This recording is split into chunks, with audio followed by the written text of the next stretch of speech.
আমার আজকের নিবেদন সেই মায়ের জন্য, যিনি সঠিক বিচারের আশায় আজও দৌড়ে দৌড়ে ঘুরে বেড়াচ্ছেন। দর্জি কাকিমা। দর্জি কাকিমা তোমাদেরই দেওয়া আমার নতুন নাম। আমি তোমাদের দর্জি কাকিমা।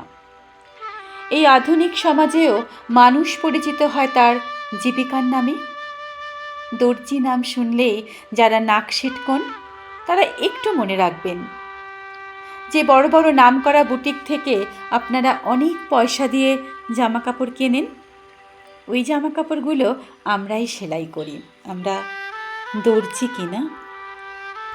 তাই যারা আমার দিকে আঙ্গুল উঠিয়ে বিদ্রূপ করে বলেন, ওই যে দেখো দর্জি কাকিমা এসেছে গো, কয়েক মাস আগে আমার আরেকটি পরিচয় ছিল। আপনারা ভুলে গেছেন কি, অথবা ভোলার চেষ্টা করছেন, কিছুটা লোভে আর কিছুটা ভয়ে। তাহলে আরও একবার মনে করাই, এই দর্জি কাকিমার একটা মেয়ে ছিল। এই জামা কাপড় সেলাই করেই যেটুকু টাকা পেয়েছি তাই দিয়েই মেয়েকে ডাক্তারি পড়িয়েছি। মেয়ে আমার ডাক্তার হলো, চাকরি করলো। না না, নোটে গাছটি মুড়ল না। সব গল্পের শেষটা সুখের হয় না। কতগুলো মানুষরূপী জানোয়ার আমার মেয়ের শরীর থেকে ওর প্রাণটা কেড়ে নিল।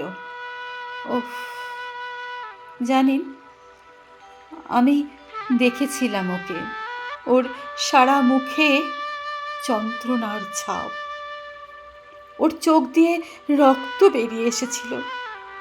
আমার মেয়ের শরীরটা পুড়ে গেল আগুনের চিতায়। ওরা ভাবল সব শেষ। মোমবাতির আলো নিভল, লিপস্টিকে সেলফি থামল, মানুষ আবার উৎসবে সাজল। কিন্তু মায়ের বুকের আগুন নিভল কোথায়? অর্থ দিয়ে যারা আমার মুখ বন্ধ করতে চাইল, আমি তাদের বিচার চাই। আমি ঘুমাই না, আমি ঠায় জেগে থাকি বিচারের আশায়। তোমরা বললে আমি মেয়ের লাশের ওপর ক্ষমতা চাইছি। সন্তান হারানোর দুঃখ বোঝো? যতক্ষণ আমি ঘরে বসে চোখের জল ফেললাম, ততক্ষণ তোমরা আমার পাশে রইলে। আর যখন আমি আমার দু চোখে আগুন নিয়ে একটা নির্দিষ্ট পথে হাঁটা লাগালাম, তখন দেখলাম আমি একা। তোমরা বলো তোমাদের নাকি মেরুদণ্ড বিক্রি নেই। সত্যি কি তাই? আমরা আমাদের দেশে, রাজ্যে, শহরে আমাদেরই ঘরে বসে বিক্রি হয়ে যাই 1000, 1500, 2000-এ। আমরা চোখ, কান, মুখ বন্ধ করে সে টাকা হাত পেতে নিই। ওই দেখো দূর আকাশটাতে শকুন ওড়ে, ওর শিকারের আশায় টাকার ফাঁদ পাতে। এবার কার পালা গো?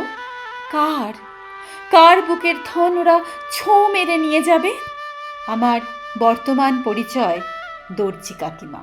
হ্যাঁ, আমি তোমাদের ভয়গুলোকে সেলাই করি, রিফু করি তোমাদের লোভগুলোকে। পারি কই, সেলাই আলগা হয়ে সব বেরিয়ে আসে।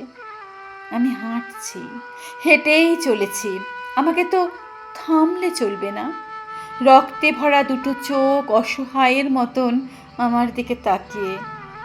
আমাকে যে বিচার আনতেই হবে আমার মেয়ের জন্য।